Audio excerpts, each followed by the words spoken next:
মৌসুমী ঝড় ও ভারী বৃষ্টিতে নাকাল ভারতের বেশ কিছু রাজ্য। বুধবার আচমকা ঝড় বৃষ্টিতে দিল্লিতে বিদ্যুৎহীন হয়ে পড়ে রাজধানীর একাংশ।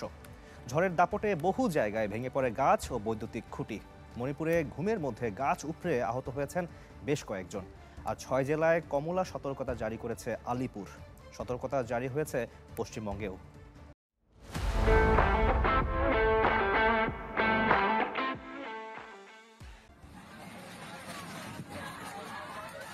মাঝ আকাশে প্রকৃতির রুদ্ররূপের সাক্ষী দিল্লি থেকে শ্রীনগরগামী ইন্ডিগো বিমানের 6E2142 ফ্লাইট।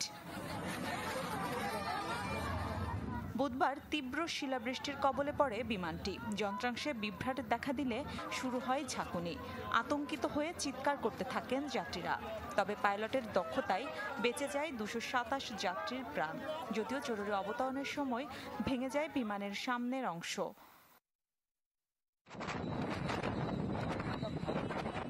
ভারী বৃষ্টিতে নাকাল অবস্থা দিল্লিতেও। বুধবার আচমকা ঝড় বৃষ্টিতে বিদ্যুৎহীন হয়ে পড়ে রাজধানীর একাংশ।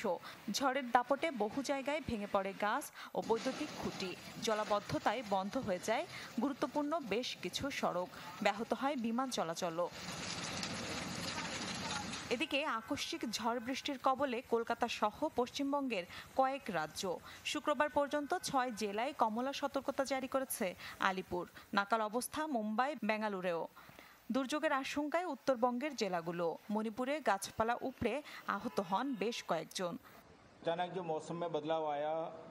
আবহাওয়ার হঠাৎ পরিবর্তন এবং সাথে ঝড় ও ভারী বৃষ্টির কারণে ক্ষয়ক্ষতির মাত্রা বেড়েছে। ঘুমের মধ্যে বাসা বাড়িতে গাছ উপড়ে এবং সড়কে গাছ উপড়ে অনেকে আহত হয়েছেন।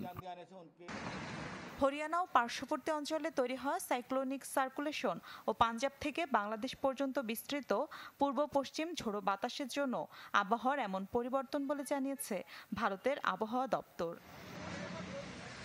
মিলা খন্দকার, চ্যানেল 24।